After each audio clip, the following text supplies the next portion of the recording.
তো আজকে রান্না বান্না শুরু করে দিলাম, যেহেতু এটা কিন্তু ঈদের আগের দিনের ভিডিও ছিল, যে ভিডিওগুলো আপলোড করা হয়নি। আসলে সময় স্বল্পতার জন্য ভিডিও এডিট করা, ভিডিও শেয়ার করা, আসলে এইভাবে ইউটিউবে কিন্তু কাজ করা যায় না। ইউটিউবে কাজ করতে হলে পুরো লাগাতার কাজ করতে হয়, তাহলে ফেসবুক থেকে ইউটিউব থেকে আমরা একটা আর্নিং করতে পারি। আসলে আমাদের সবকিছু সময় মেনটেন করে ইউটিউবে কাজ করে ইউটিউবে ভিডিও এডিট করা অনেকটা কষ্ট হয়ে যায়। তো যাই হোক, সকাল সকাল শুরু করেছিলাম একটু রান্না বান্না, খাওয়া দাওয়া শেষ করেছিলাম, একটু মুরগি মাংস রান্না করেছিলাম কালকে দিব। আর আপনাদের ভাই কিন্তু গরু কিনে নিয়ে এসেছিল, সেই গরুটা কিন্তু আসলে দেখানো হয়নি, তো ওই জন্য যাওয়াটা সবই রান্না করা হয়েছে। আজকে খালা যাচ্ছে, খালা কাজ করতেছে, তারা দুজনেই কাজ করে আমার বাসায়, যেহেতু ঈদের আগের দিন আর আমি রোজা রেখেছিলাম, আর তার দিন পরেই হবে ঈদ।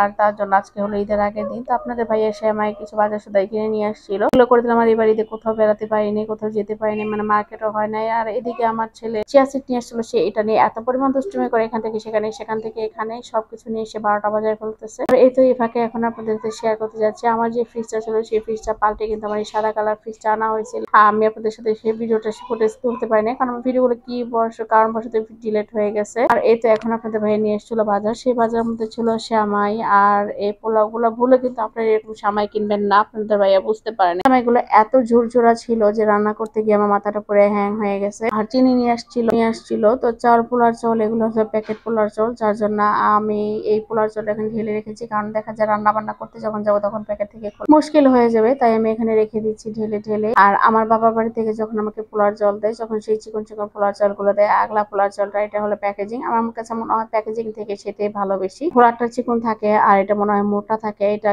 গ্রানও জানি কেমন থাকে। তো যাই হোক, আসলে দেখা যায় সময় স্বল্পতার জন্য কাজে ফাঁকে বাজারে যাওয়া হয় না, তার জন্য দোকান থেকে এরকম এই প্যাকেট গুলো কিনে নিয়ে আসা হয়। আর আমার চা, গুঁড়া দুধ, চিনি এই তিনটা যদি না থাকে তখন আমার মেজাজটা পুরোই গরম হয়ে যায়। তো এদিকে দেখি বৃষ্টিও পড়তেছে, যেহেতু কালকে ঈদ, খালি বলতেছি যেহেতু কালকে ঈদ, এরকম বৃষ্টি পড়লে মানুষ কিভাবে কোরবানি দিবে। আর আমি এক ঝাঁক কাপড় চাপড় যা আছে সবগুলো আমি ধুয়ে ফেলেছি, এগুলো কিভাবে শুকাবে আমি আমার মানে মাথায় পুরো কাজ ধরতেছে না যে কিভাবে সম্ভব। তারপর দেখেন বৃষ্টি, মুষলধারে বৃষ্টি কিভাবে পড়তেছে, এরকম বৃষ্টিতে কিভাবে কি হয়।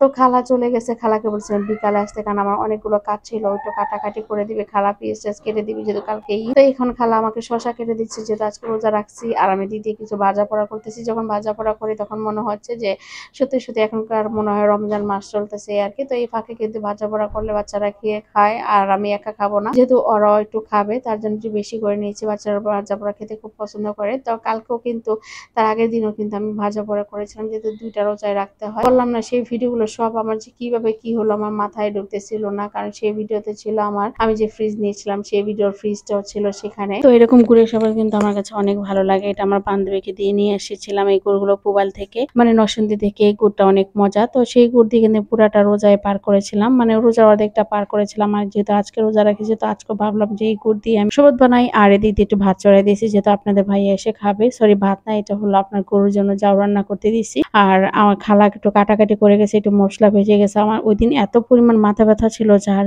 জন্য আমি আর কোনো কিছু করতে পারিনি। প্রচুর মাথা ব্যথা ছিল ঈদের আগের দিন রাতে, আমি বিছানায় শোয়া ছিলাম। আর একটু পর আমি যখন এসে দেখি গরুটাকে আজকে শেষ গোসল করাচ্ছে, মানে শেষ বলতে না, সব ক্লিন রাখতেছে আজকে। গরুকে আর খাবার দাবার দিবে না এখন, তার জন্য সব ক্লিন করে ফেলতেছে। তো আমি যাও রান্না করছিলাম, তো বললাম যে যাও লাস্টটাকে আমি খেতে দিব। আমার ছোট ছেলে এত পরিমাণ দুষ্টুমি করতেছে, মানে সে লাথি দেয় কি করে না করে সেটা কিন্তু দেখা যায় না। আর ওই তো এখানে একটা গরু, তারপরে সে ওয়ালের এগুলো, এই লোকটা আমার পরিষ্কারগুলো অনেক সুন্দর হয়। তা সেই এতদিন ছিল না, যার জন্য আজকে আমার এতদিন আমার ছেলে, আমি যতটুকু জানি কোরবানি গরুকে একটু আদর যত্ন করতে হয়, একটু ভালোবাসা দিতে হয়, তো তারা একটু বোবা জিনিস, তাদের আমি সবগুলোই করার চেষ্টা করি। আর এই তো সুন্দর হয়ে গেল হলো গরুটাকে গোসল করানো কাজ করি। আমার এগুলো কাজ করার সময় অনেকটা কষ্ট হয়ে যায়। আর আজকে যদি এগুলো ভালো করে পরিষ্কার করা হচ্ছে, কারণ কালকে দেখা যায় ঈদের দিন এত পরিষ্কার হয় না। তো আজকে এইটুকু পর্যন্ত, সবাই ভালো থাকবেন।